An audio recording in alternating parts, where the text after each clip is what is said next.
et dans les agences MAF. Le Grand Matin Sud Radio. Le petit déjeuner politique. 7h43, merci d'être avec nous dans le Grand Matin Sud Radio. C'est le petit déjeuner politique de Jordan Bardella qui est tête de liste Rassemblement National. Non, pas des Républicains. C'est l'élection européenne. Vous auriez pu être... c'est peut-être un truc. Bonjour Jordan Bardella. Bonjour. Vous auriez pu être républicain, justement, alors rebondissons sur ce petit lapsus. Non, parce qu'en fait, je me suis engagé, moi, à l'âge de 16 ans, en faveur du Front National à l'époque, à l'issue de la campagne présidentielle. Et si vous voulez, je sentais une sincérité chez Marine que je ne sentais pas chez Nicolas Sarkozy et François Hollande à l'époque, quoi. C'est aussi clair que François ça. Hollande, il n'était pas chez les Républicains.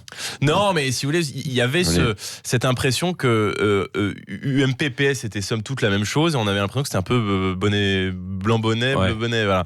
Et comme c'était deux partis, si vous voulez, deux mouvements qui dirigeaient le pays depuis des années, qui avaient tout raté en fait. Et aujourd'hui, les Républicains ont un discours, ils font exactement le contraire. Ouais. Moi, quand j'entends Bellamy nous dire il faut arrêter de relocaliser de force les migrants dans les villes et dans les villages français par quota imposé par le Parlement européen, en réalité, c'est eux qui le votent au Parlement européen. Donc c'est ce que je dis, mais pas ce que je fais. Vous avez des atomes crochus quand même avec François-Xavier Bellamy, non ? Sur le discours, c'est un peu bel alibi, quoi. Le discours est joli sur le papier. Ouais. Sauf que en réalité, il a derrière lui, au sein de sa liste, des gens qui font exactement tout le contraire et qui ont exactement fait tout le contraire. Qui ont voté les traités de libre-échange, qui ont voté la relocalisation des migrants, qui votent systématiquement depuis des années pour supprimer des frontières nationales, qui ont voté en faveur des crédits qui sont donnés à la Turquie pour l'intégration dans l'Union européenne. Donc moi, je me sens rien de commun avec des gens, si vous voulez, qui font exactement le contraire des convictions que j'exprime. Oui, alors plusieurs parlementaires demandent une commission d'enquête sur des liens entre votre parti, le Rassemblement National, et Steve Bannon, qui est l'ancien conseiller de Donald Trump. Vous seriez suspecté d'intelligence avec une puissance étrangère. C'est contraire au code pénal. Qu'est-ce que vous répondez à ça ? Est-ce que vous vous rendez compte du délire ? Est-ce que vous vous rendez compte de l'intelligence avec l'ennemi ? C'est-à-dire qu'on a effectivement rencontré le directeur de campagne de Donald Trump et on est suspecté d'intelligence avec l'ennemi. Non mais il y a quoi ? Il y a une menace pour la sécurité nationale ?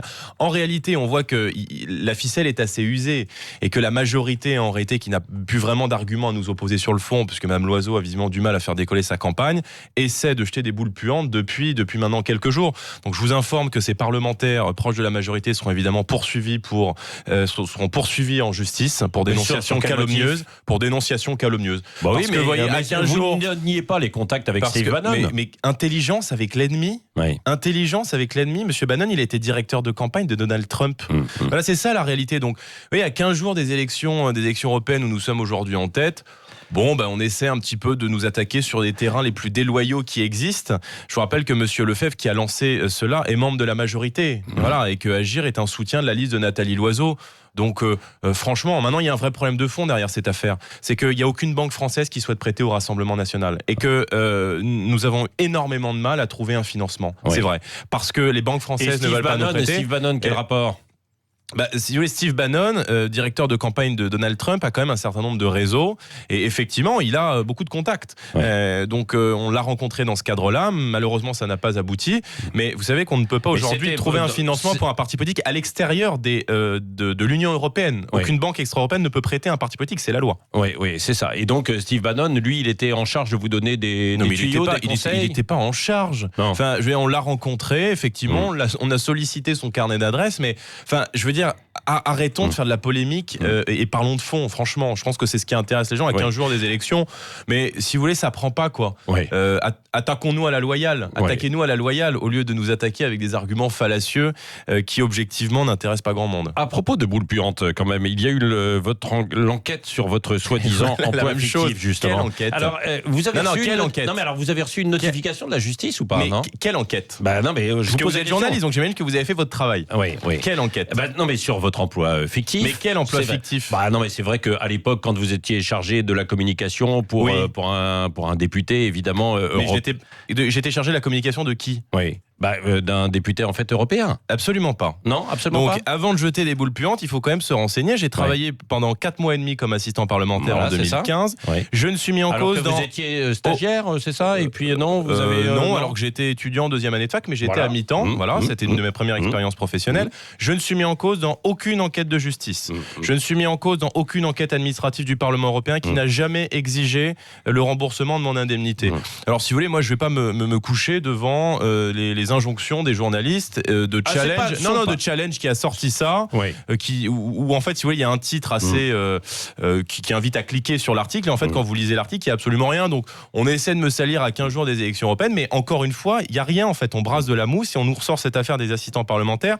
À chaque fois, 15 jours avant des élections, nous sommes crédités en tête. Ça a été vrai au régional. Je vous rappelle qu'aux élections présidentielles, on a ouvert une enquête contre David Rachlin pour le même motif à 3 semaines de l'élection présidentielle, pour ensuite, 2 mois après, expliquer que l'enquête était close et qu'il n'y avait strictement rien. Donc, je ne suis mis en cause nulle part, n'en déplaise à mes adversaires politiques qui, visiblement, n'ont pas grand-chose à nous reprocher sur fond. C'est pour ça que vous parlez de boule puante, quoi. Bah oui, et en l'occurrence, ça marche, parce que si vous voulez, sur des matinales de 13 minutes, on en passe la moitié à commenter du vide. Voilà, on a passé 2 minutes, évidemment. Non, mais on voulait savoir si vous aviez reçu une notification de la justice. Mais pourquoi je recevrais une notification de la justice ?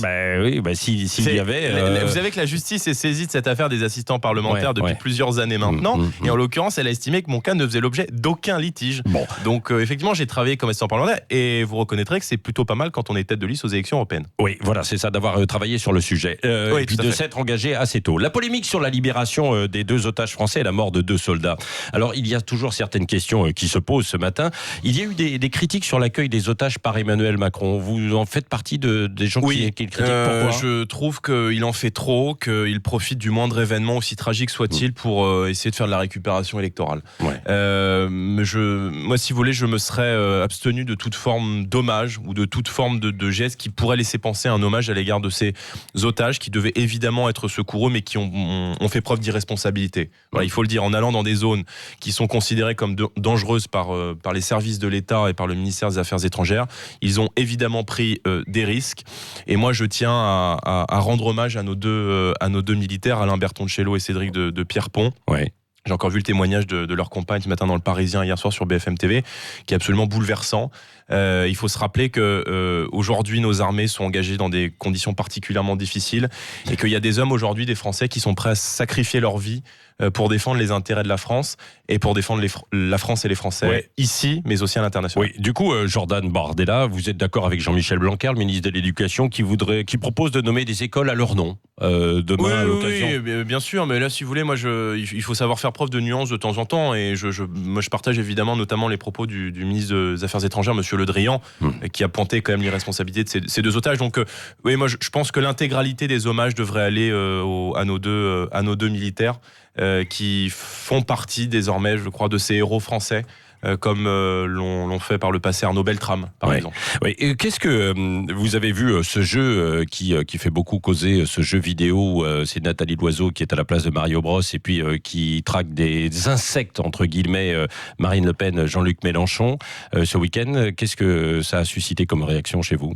J'ai arrêté les jeux vidéo, moi, il y a quelques années, donc honnêtement, j'y ai pas joué. Non. Mais si on pouvait entendre Madame Loiseau sur son projet européen, sur sa campagne, parce que visiblement, c'est un petit peu difficile pour eux en ce moment. Moi, j'ai eu l'occasion de débattre avec elle mercredi soir.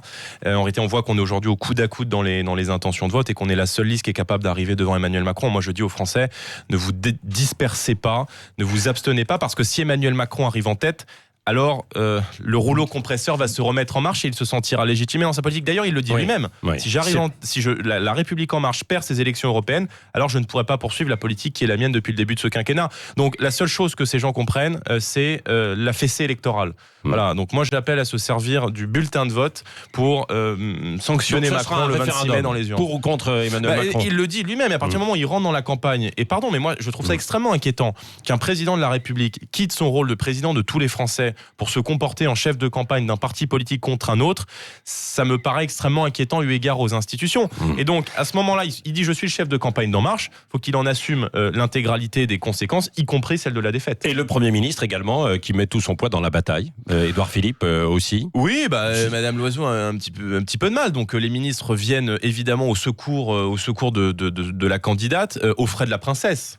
Parce que pendant ce temps-là, qui gouverne ? Pendant que les ministres sont en meeting, parce que Madame Loiseau ne fait plus plus un déplacement sans un ministre.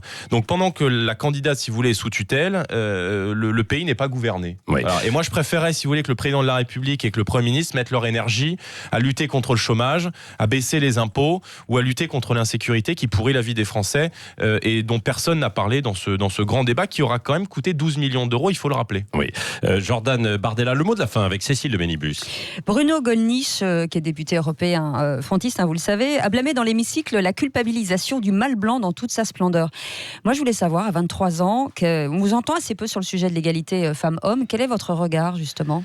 Je pense que le plus grand sujet aujourd'hui sur l'égalité homme-femme, c'est Femme-homme. C'est le recul absolument spectaculaire que subissent les droits des femmes dans un certain nombre de nos quartiers sous le poids du fondamentalisme islamiste. Moi, je suis né en Seine-Saint-Denis, j'ai grandi en banlieue et j'ai beaucoup d'amis qui aujourd'hui sont contraints de porter un voile parce qu'elles sont plus tranquilles quand elles sont dans l'espace public.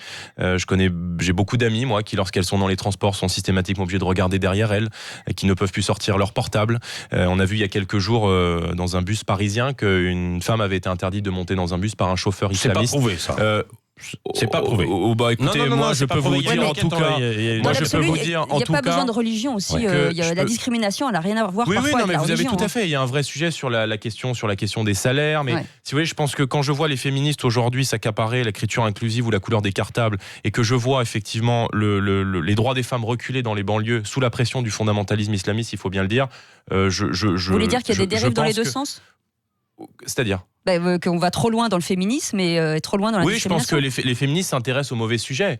Et dès qu'il s'agit effectivement de parler de tous ces quartiers qui sont aujourd'hui où les femmes ne peuvent plus sortir dans la rue, de tous ces comportements, notamment dans les transports publics, parce que la RATP, effectivement, l'enquête n'a pas encore abouti, mais on voit aujourd'hui le fondamentalisme islamiste s'imprégner partout, nous attaquer sous sa forme virulente avec le terrorisme, mais aussi faire reculer nos modes de vie, notre culture, nos valeurs. Vous avez été éduqué, vous, dans ce sens ou pas, par vos parents ? Moi, j'ai été éduqué avec des valeurs et mes parents ont toujours été derrière moi. Et ce qui fait que quand vous grandissez dans ces quartiers, vous ne finissez pas forcément dans la délinquance à partir du moment où vos parents s'occupent de vous.